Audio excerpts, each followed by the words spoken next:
the scientific names, and today we will learn why scientific names are given to the plants or animals. क्यों दिया जाता है इनको नाम scientific name? ठीक है, तो सबसे पहली बात हम देखेंगे क्यों दिया जाता है. ठीक है, फॉर एग्जाम्पल हमने एग्जाम्पल यहाँ पे अनियन की ली.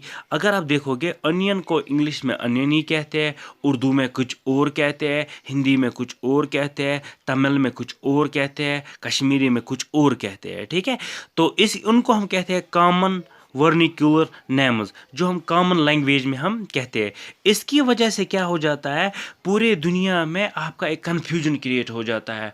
फॉर एग्जांपल अगर हर एक मतलब अगर आप एक बुक लिख रहे हो, आप ओनियन पे एक बुक लिख रहे हो, तो आप ओनियन के बारे में लिख रहे हो, आप ये तमिल में लिख रहे हो, हिंदी में लिख रहे हो, तो यहाँ पे अगर कोई जो फॉरेन पढ़ने वाला होगा तो उसको ये समझ नहीं आ रहा आएगा कि ये किसके बारे में लिख रहा है. तो ये कॉमन वर्निकुलर नेम्स की वजह से आपको प्रॉब्लम आ जाती है, क्योंकि हर रीजन में हर एक ऑर्गेनिज्म का एक डिफरेंट नेम होता है. ठीक है, जैसे कि एग्जांपल यहाँ पे डॉग की दी. डॉग को हिंदी में या उर्दू में कुत्ता कहते हैं, बंगाली में कुकर कहते हैं, तमिल में नाई कहते हैं, कश्मीरी में तो आपको पता ही है क्या कहते हैं. ठीक है, दैट मीन्स यहाँ पे आपको एक कन्फ्यूजन होता है, क्योंकि हर जगह हर एक डिफरेंट नाम से पुकारा जाता है. यहाँ कभी कभी ऐसा हो जाता है कि दो अलग अलग ऑर्गेनिज्म को एक ही नाम से पुकारा जाता है. जैसे कि अगर आप देखोगे हिंदी में केंचुआ, केंचुआ जो आपका होता है हिंदी में आपको केंचुआ किसको कहते हैं, अर्थवर्म को कहते हो. ठीक है, अर्थवर्म को आप केंचुआ कहते हो. ठीक है, और यही हिंदी में आप केंचुआ किसको कहते हो, केंचुआ आप यहाँ पे एस्केरस को भी कहते हो. दैट मीन्स ये अलग ऑर्गेनिज्म, ये अलग organism, but you are using the same name for two organism. तो इसकी वजह से क्या हो सकती है, प्रॉब्लम हो सकती है. कल को अगर कोई फॉर एग्जांपल हिंदी में बुक लिख रहा होगा तो वो केंचुआ लिखेगा, you won't be able to understand whether he is referring to the earthworm और एस्केरस. जो हमने सोचा हमारे पास एक प्रॉपर नेमिंग सिस्टम होना चाहिए, and that proper naming system in a science, in a biology is called binomial nomenclature. पहले ये बाइनोमियल क्या होता है, बाइनोमियल हुआ जो दो वर्ड से बना हुआ हो. ठीक है, टू वर्ड से, यहाँ पे दो वर्ड से बने हुए कोई नाम. जब हमने दो वर्ड से बोला, दो वर्ड से कोई नाम बना हुआ है, तो उसमें क्या होता है, उसमें दो नेम होते हैं. एक होता है, पहला वाला होता है जीनस, ठीक है, दूसरा होता है स्पीशीज. ठीक है, तो हम एग्जाम्पल लेते हैं. हमने हमारे पास जो सबसे कॉमन वाला है, that we take an example. जो हमारे पास सबसे कॉमन वाला एग्जाम्पल है वो है होमो सेपियंस का. ठीक है, होमो सेपियन जो है हमारे पास, ये हमारा साइंटिफिक नेम होता है ह्यूमन्स का. ठीक है, we call humans homo sapiens. इसमें होमो हमारा जीनस नेम है और सेपियन हमारा स्पेसिफिक नेम है. ये नाम जो है ये दो वर्ड से बना है. किन दो वर्ड से, एक ये होमो से बना हुआ है. ठीक है, पहला वर्ड आपका होमो है इसमें, और दूसरा वर्ड जो इसमें है आपका, और दूसरा वर्ड जो आपका इसमें बना हुआ है वो है सेपियंस का. तो हमारा नाम यहाँ पे बन जाता है होमो सेपियंस का. ठीक है, तो जो ये होमो होता है, बेसिकली होमो यहाँ पे हमारा जीनस नेम होता है, और सेपियन जो हमारा होता है वो होता है स्पेसिफिक नेम हमारा. ठीक है, तो अब हम समझते हैं कि जीनस नेम क्या होता है, स्पेसिफिक नाम क्या होता है. ये समझने के लिए आगे बढ़ते हैं. हमारे पास कोई घर है, फॉर एग्जांपल उनमें कोई बंदा एजाज है. ठीक है, एक फैमिली है एजाज है. ठीक है, अब उनमें कोई बंदा वसीम है दूसरा. ठीक है, तो मान लो इनकी कास्ट डार है, तो एजाज का नाम क्या होगा, एजाज डार. वसीम का नाम क्या होगा, वसीम डार. ठीक है, देखो यहाँ पे अगर आप देखोगे इस डार में दो आदमी आ गए. ठीक है, डार में दो आ गए, तो जैसे ये डार होता है सरनेम, वैसे ये जीन्स होता है.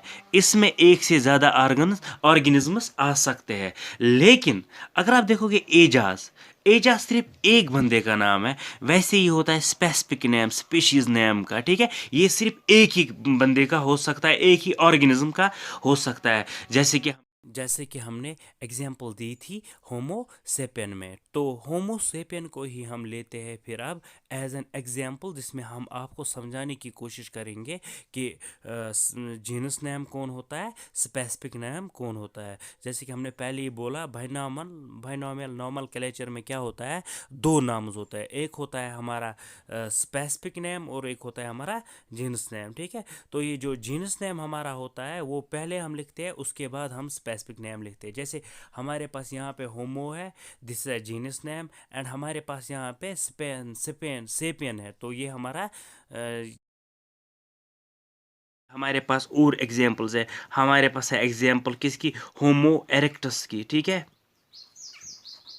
होमो इरेक्टस की। ठीक है, हमारे पास एग्जाम्पल है होमो हैबिलस की। ठीक है, तो ये जो थे ये these are the ancient humans. ठीक है, एंशिएंट ह्यूमनस या closely related to the humans. तो यहाँ पे क्या होगा, होमो यहाँ पे भी है, होमो यहाँ पे भी है, होमो यहाँ पे भी है। दैट मीन्स एक जीनस में बहुत सारे स्पीशीज हो सकते हैं। या मैं आपको सबसे इंपॉर्टेंट एग्जांपल देता हूँ।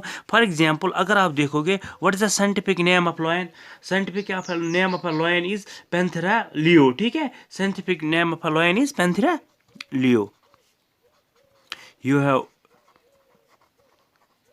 Panthera leo. ठीक है, आपके पास क्या है, पैंथेरा लियो है आपके पास साइंटिफिक नेम किसका, लॉयन का। ठीक है, आपको पता है यहाँ पे ये जीनस है, and this is a specific. ठीक है, ये जीनस, ये स्पेसिफिक नेम है। ठीक है, तो अगर आप देखो यहीं पे, तो आपके पास एक दूसरा भी आता है टाइगर। ठीक है, टाइगर क्या होता है, tiger it is closely related to the lion. ठीक है, इनका क्या है, इनका जीनस सेम है। ठीक है, इनका जीनस जो सेम है, यहाँ पे भी पैंथेरा है। ठीक है, तो लेकिन इनका स्पीशीज अलग है, टाइग्रिस है। ठीक है, अगर आप देखोगे फॉर एग्जांपल लीपर्ड का, ठीक है, अगर आप लीपर्ड का देखोगे तो लीपर्ड जो होता है, लीपर्ड भी इसी जीन्स में आता है, दैट इज पैंथेरा।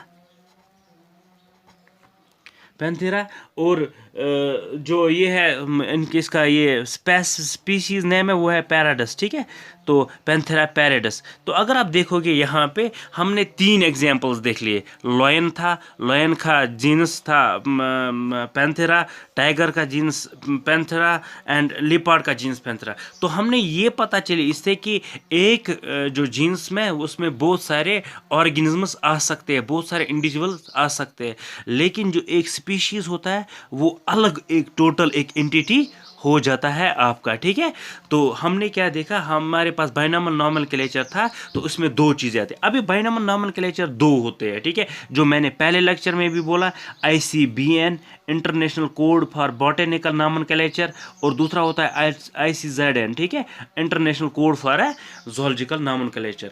बेसिकली कि ये नॉर्म सेट करते हैं, ये रूल सेट करते हैं कि आप कैसे नाम रखोगे किसी चीज़ का। ठीक है, तो बेसिकली ये नेम जो होते हैं they are in the Latin language, ये लैटिन लैंग्वेज में होते हैं। ठीक है, लैटिन दो डेड लैंग्वेज है, but we use Latin in a binomial nomenclature. ठीक है, अब हमारे पास कुछ रूल्स होते हैं नॉमेनक्लेचर देने के लिए बाइनॉमिनक्लेचर में।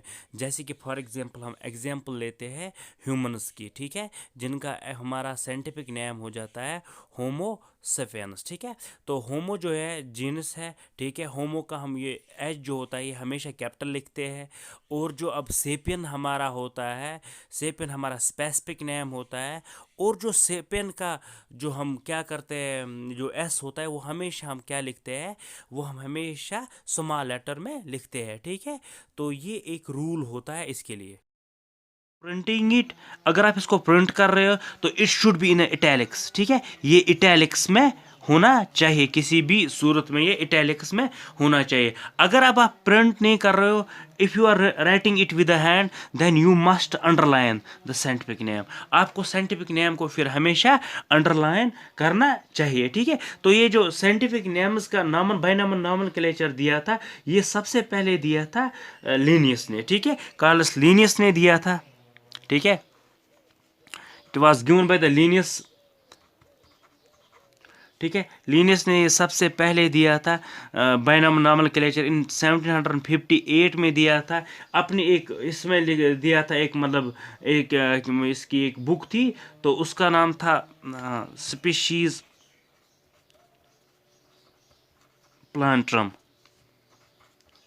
तो इसमें इसने बोला था कि we should have a binomial nomenclature. फिर लिनियस ने ही बाइनॉमियल नॉमेनक्लेचर दिया था। और ये जो नॉमेनक्लेचर है, ये सबसे इम्पोर्टेंट चीज़ आ जाता है आपके इस क्लासिफिकेशन में।